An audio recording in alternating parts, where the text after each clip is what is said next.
চাঁদাবাজির রহমান রিলু ভাইয়ের সাথে কি অনাকাঙ্ক্ষিত ঘটনা হয়েছে? পঞ্চগড়ে জাতীয় নাগরিক পার্টির পৌর শাখার সদস্য সচিব আমিনুর রহমান নীলুর কাছে চাঁদাবাজি করা হয়েছে এমন অভিযোগ তুলেছেন দলের উত্তরাঞ্চলের মুখ্য সংগঠক ও 11 দলীয় জোটের শাপলাকলির প্রার্থী সার্জিস আলম।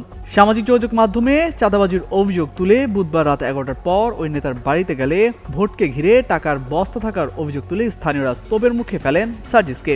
এদিকে খবর পেয়ে আইনশৃঙ্খলা বাহিনীর সদস্যরা ঘটনাস্থলে ছুটে যান।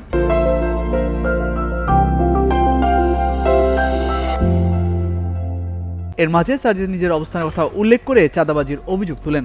একই সঙ্গে প্রশাসন বরাবর লিখিত অভিযোগ দায়ের করা হচ্ছে বলেও জানান তিনি।